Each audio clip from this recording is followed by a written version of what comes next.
Hey guys, happy Tuesday. Today is Tuesday, January 7th, 2020. I keep wanting to say 2019. I got to get to 2020, guys. That's the whole point of the show, is to teach me to do 2020. I'm here with my friend and TED Show alumnus, Rich Massa. Hey, Ben Gilbert, what's up?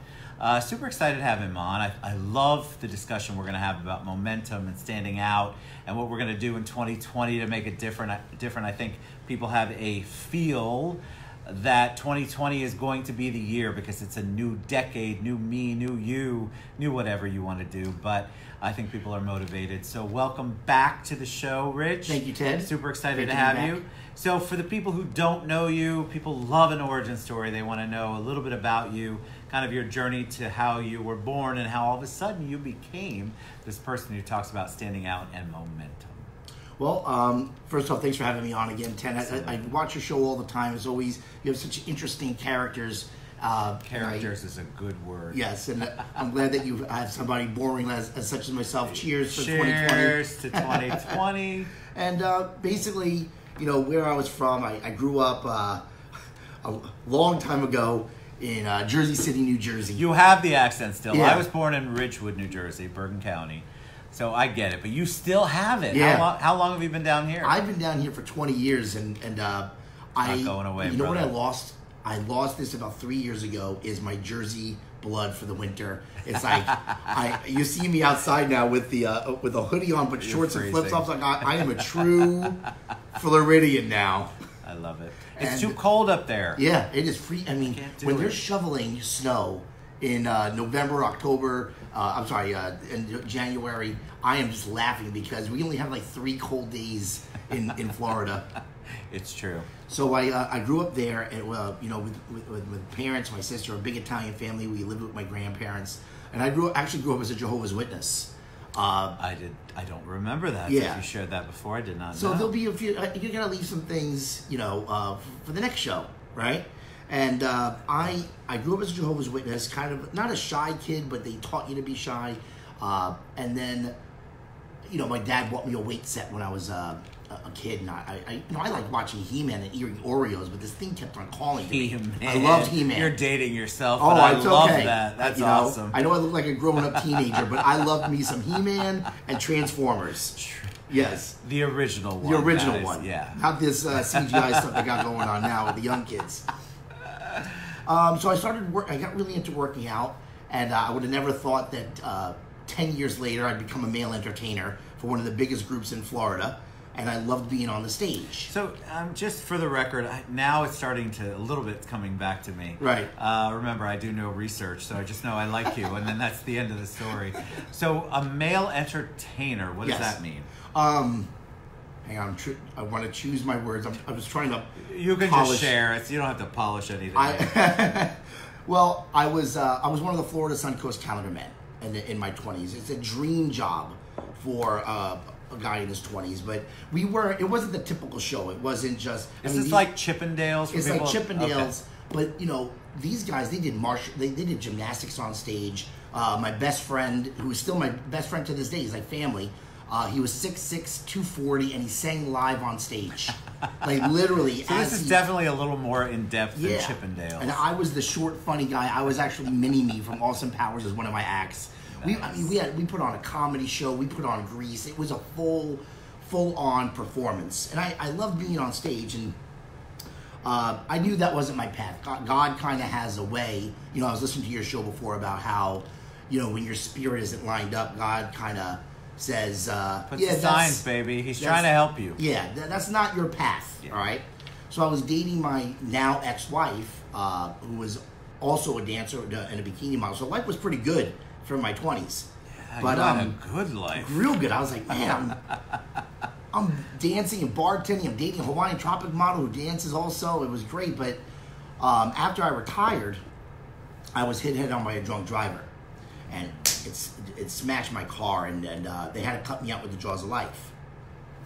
And that's when my life kind of changed. Like, okay, God, whatever you got my path going, it shattered my leg. It broke my arm, and you know, one of your prized possessions when you were, especially in that industry, was your looks. I mean, 3 months later, I looked like I never worked out.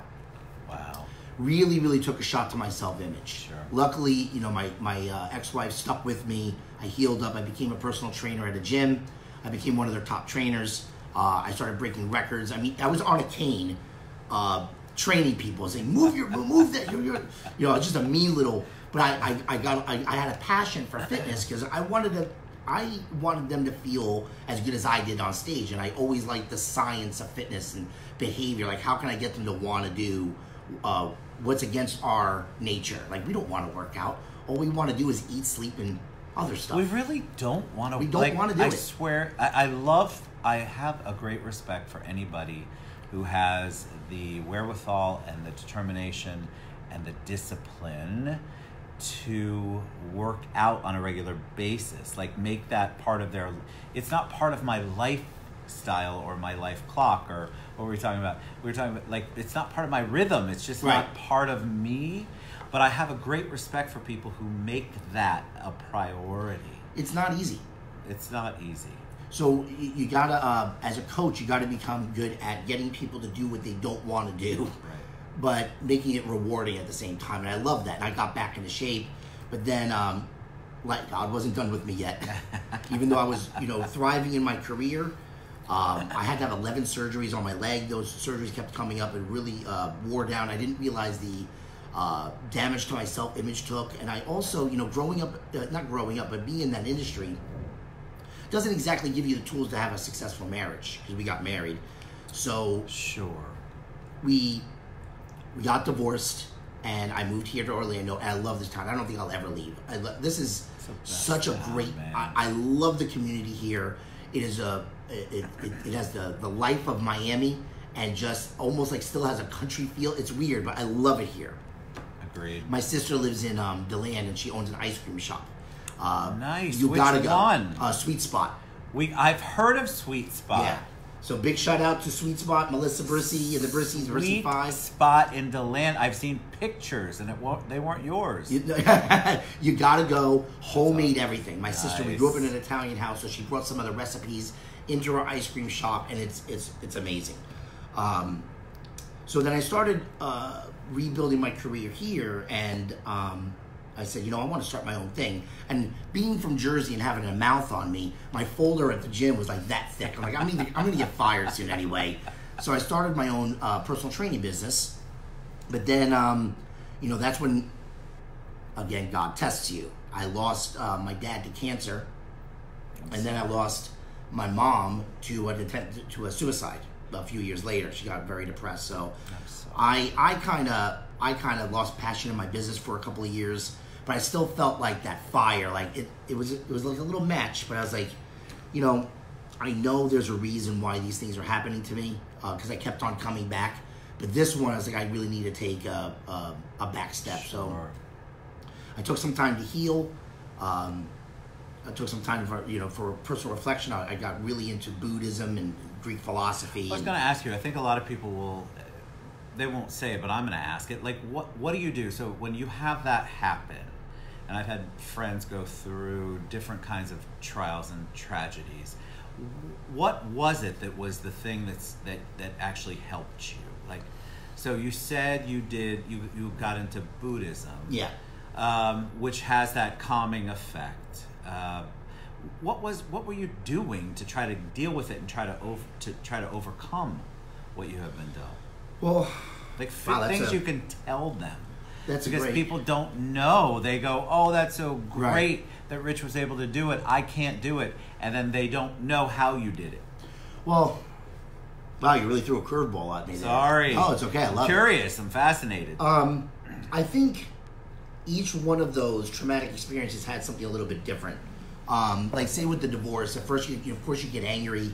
You get angry at the other person. And what I did was I said, you know, I can't control what she did. Let me just take responsibility and, like, what did I do? And just own all of it, right? With your But nobody wants to do that. and no one wants to do that. But I So- think that's so important in the Yeah. process. I can't control, and I think that's what led me to Buddhism, honestly. And it's when my father was in the hospital, I really started intently. My father was Jehovah's Witness. My sister is devout Christian and assistant pastor of a church, and here's the ex-Jehovah's Witness stripper here studying Buddhism, right? Jehovah's Witness stripper. It's like what only here on the TED Show, people. Right? So, that's how I dealt with the divorce. But with my parents, how I dealt with it is it's like an open wound. You got to let it heal.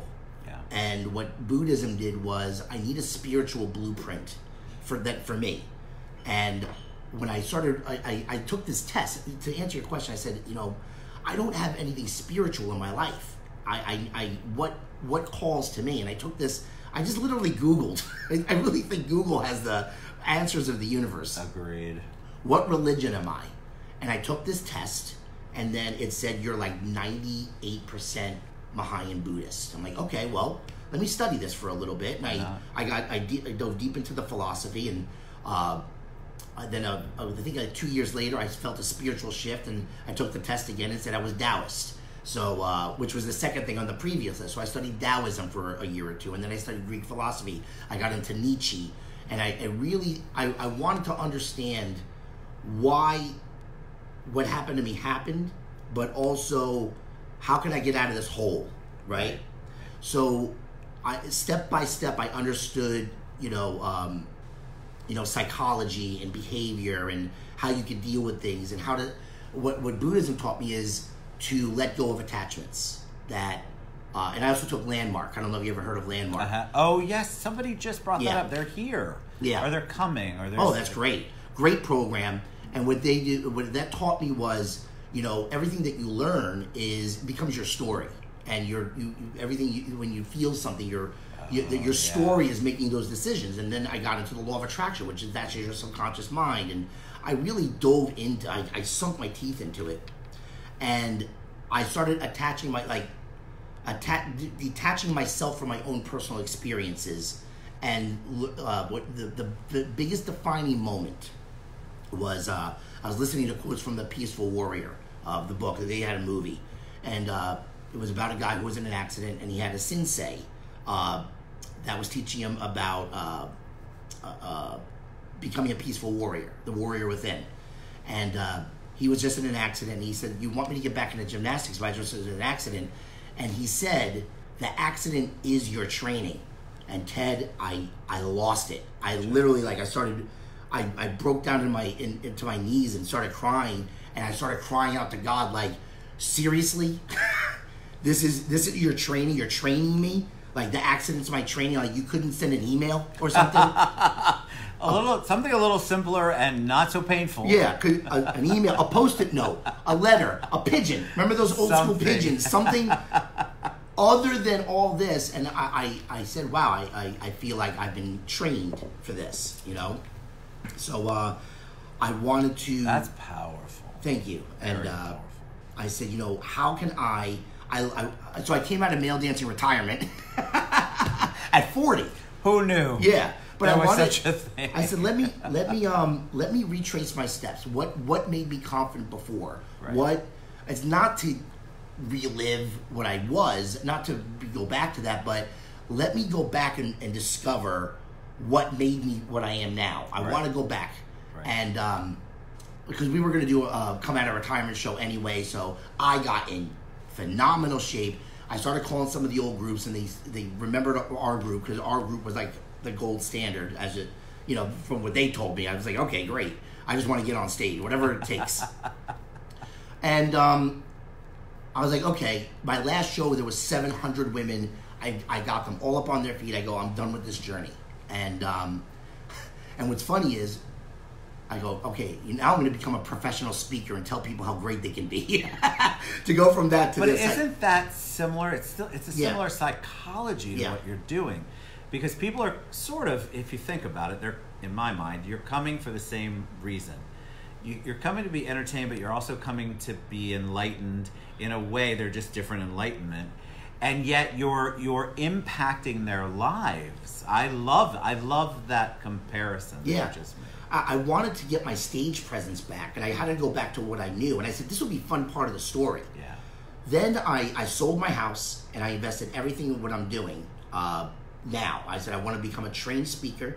I want to I don't know what I'm going to do. I want to do a podcast similar to what you're doing. I say I didn't know what it was, but I'm willing to put everything on the line. If I could survive all that, I put everything on the line, and then God wasn't done with me yet. During the whole thing, I'm trying to figure everything out because I'm also still healing from my mother's death. Right. You know, at that time, so I'm trying to like figure it out. And then my ex-girlfriend gets pregnant. We broke up. 3 weeks later, I get the call, and I'm like, great. So I'm dealing with that. I convinced her, you know, it wasn't good at first. So, you know, what I had to do is detach myself from the situation. That's what Buddhism taught me. And I said, you know, let me surrender and let's do, like, I don't want to fight. Like, there's egos involved here. And that's what you learn in Buddhism is, you know, the ego is an illusion.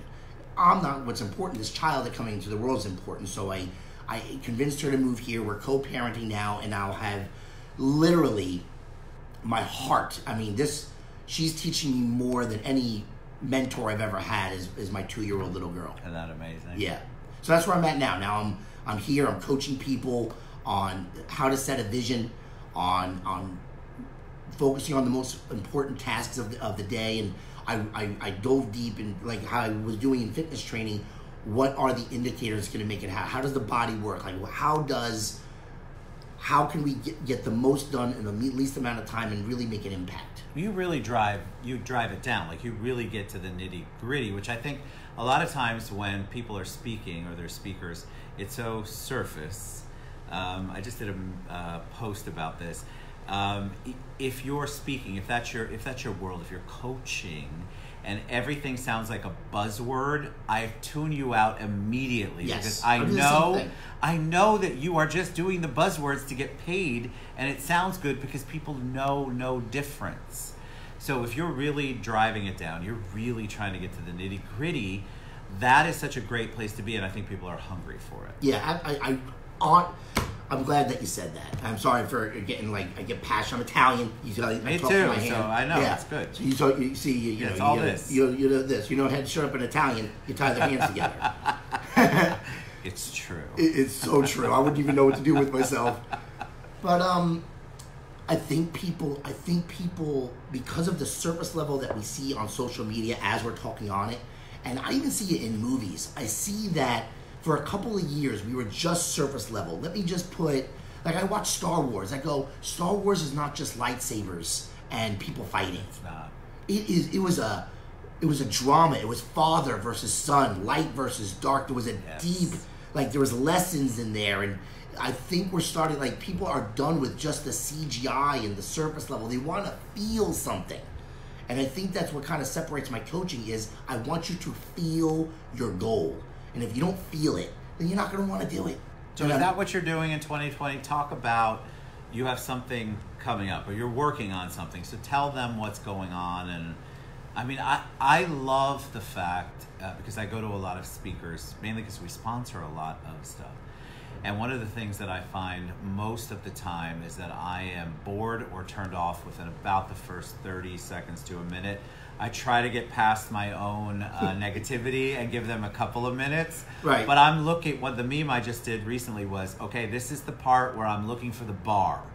I'm trying to find a way out. I want to just literally break out of there because I need to be fed better. I need to have my soul, my spirit, my thought process, what I'm trying to do. If I'm there and you are telling me you're a speaker, you're going to motivate me, you need to figure out a way to do it without it being cliche and just old school negativity. There's so many words that go on.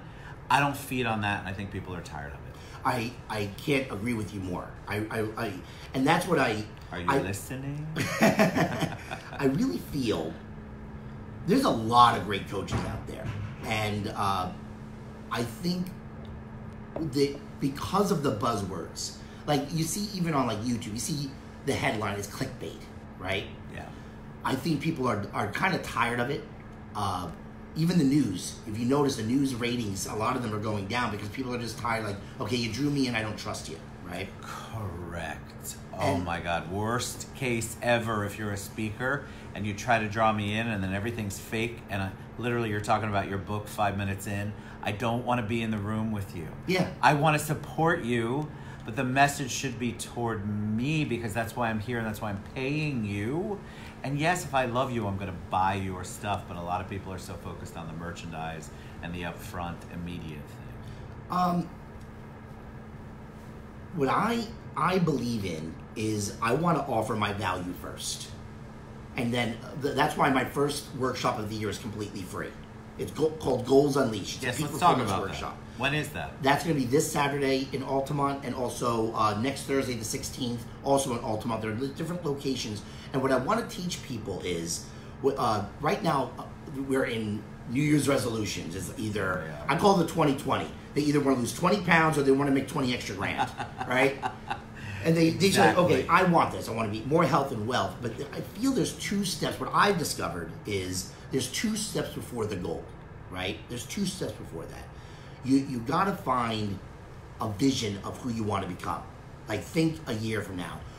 If you could look back at your future, if your future self can look back at you and you're looking at that person, you're like, I'm going to become that. Right. What does that person look like, right? I want you to really do the internal work, and a lot of people don't because it's uncomfortable, right? It's very uncomfortable. And that's where the magic is, though. I want you to look like, no one knows how powerful the mind is. It can't tell the difference. Like, if you visualize an experience, internally, it can't tell the difference between what you're imagining and what's actually happening. You're still going to feel the same emotions. Correct. And those emotions can feel uncomfortable. So in the workshop, I want you to create a vision of someone you'd be proud of a year or 5 years from now. Who? But then I want you to set a goal, like, what's the reason why you want this? Let's be specific, but I want you to have a compelling reason. And that's what kind of, like, don't just write down a goal. Why is this important? Who else is it for other than you? Right. How will your life be different? And, like, you don't really sit down and think, oh, I just want $20,000. Why? Correct. And a lot of times I think people, they get this mindset, they get this idea in their mind that $20,000 is going to resolve all their problems. That's when they're going to reach the plateau of success in their brains. And in reality, this is some false thing that they've set that isn't going to solve the problem because you haven't been dealing with your problems, by the way. That's a whole other thought process. You haven't dealt with the core issues that have been driving you ever since you were a kid and can remember. And because it's uncomfortable, you don't want to deal with it. So that success continues to evade you because you haven't dealt with the issues that are preventing you, the real ones, from being successful. And so I think diving deep, like you're talking about. So it's this Saturday. Mm-hmm. Oh, it's this Saturday in Altamont. This one's going to be at the Bossy Coffee House. No more than 20 people. Like, I like to keep these small because I want to answer questions. I also, what I want to do is, not only do you feel, I want you to feel this, right? I put meditation in. I have them, there's activities. You're not sitting, I'll tell you one thing. If you came to my Ignite seminar last year or any of my workshops, you are not sitting there for an hour. You're not sitting there for 4 hours. I've had people say, I didn't even realize, that when they see 4 hours, because I also put on a 4-hour event, I didn't even realize 4 hours. They thought 4 hours was going to be boring. I'm not boring, all right? I don't want you to be bored. Tell. Thank you. I like that. But I think that's because, and I'm glad that you say that, because I think people immediately when they think of a speaker, they think they're going to be lectured. They're going to feed them a few things, and then they're going to, most people, speakers, listen to me, I'm telling you, I hear it all the time, most coaches, people are leaving unfulfilled and negative. They're not leaving in a good place. They're leaving feeling worse than they came in. So we have to, people are hungry for the positive and for the real stuff. The people who want to do the real work, those are the ones that you want at your events and the things that you're doing. Yes, and I'm glad that you're calling out, because when you're a coach, you can't I'm not afraid. I can call out. I got nothing in this game. Hello, baby. Keeping it real. I love that, and I feel the same thing with some coaches. They're scared that they might offend somebody, and that's a real fear. But you could not be offensive, but you could also be real. Correct. Like, bear it all. And when I say bear it, I'm saying show your heart. I told people this. I said this on my podcast last year. This is where I learned the biggest lesson I learned in 2019. People will listen to what you have to know, what you know, when they know what your heart is. When you show how you feel, oh my God, When you show that first, that's why I show videos of my daughter. It's not just like, oh, look it, I'm showing you marketing. I do. She's my biggest marketing tool, by the way. Of course she's more popular than me. They're asking for my pictures of my daughter all the time. But that's what. So here's what you're doing, and we talk about this on the show. You have to be authentic. Authentic. Please look that up, Google it. I don't care what. This is about. This is where you're going to get it.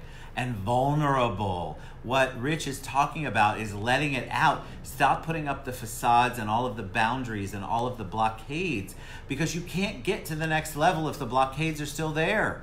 I don't care how forward thinking you think you are. If you still have issues you're not dealing with, there's a reason why you haven't made it to the level in your life, personally and professionally, because there are things that are blocking you, and those things are you and the things that you haven't dealt with.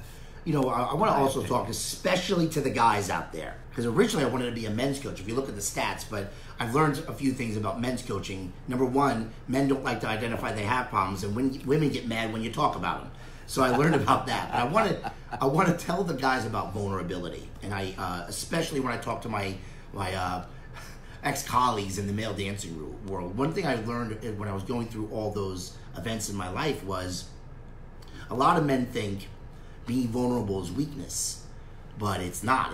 That's where your true strength is, because you're bearing it all. You are showing you're taking down the shield, and you have to be extremely strong and brave to let it all down. It's not like, oh, I'm a man, keep it all in. No, it's when you are vulnerable. That's because it takes strength to do that. Yes. That's real strength. When you let it all, when you let it all go, is when you're vulnerable. I agree, guys. Listen, it's just people in general are afraid of it, and so when people come on the show, I actually turn guests away. If you're gonna share your surface crap here, then you're not right for this show. Go on mainstream media or create your own show. There are people that like to watch that, and that's fine. But I think one of the things, and we'll wrap it up, one of the reasons reality TV is so popular is because you're seeing the hurt and the pain of other people. And I don't believe it's because we like to see that. I think that we want to be able to feel it and emote it, and we are so blocked in our society, and we don't like to allow it out. So the best way and easiest way is to watch somebody else going through it. So Saturday and Thursday, we're going to share Rich's contact information, how you can attend. Don't you want to be in the same room as him? I want to be coached by him. You want somebody in your life who's driving you to that standing out moment, the keeping the momentum up. I think it's so critical we find that person that's a right match for you and what you want to do. But you got to let it go, guys. Let it go. First and foremost. Like the Buddha. Please do. All right, so you're a joy. So let's talk, and you are a joy, and I love having you on the show. Give us something, maybe, because even coaches and speakers have things that they do different. They plan, right? So they think through. What are you going to do different, or what are you working on in 2020 that you think is going to be impactful for you? Something maybe different that you didn't do in 2019.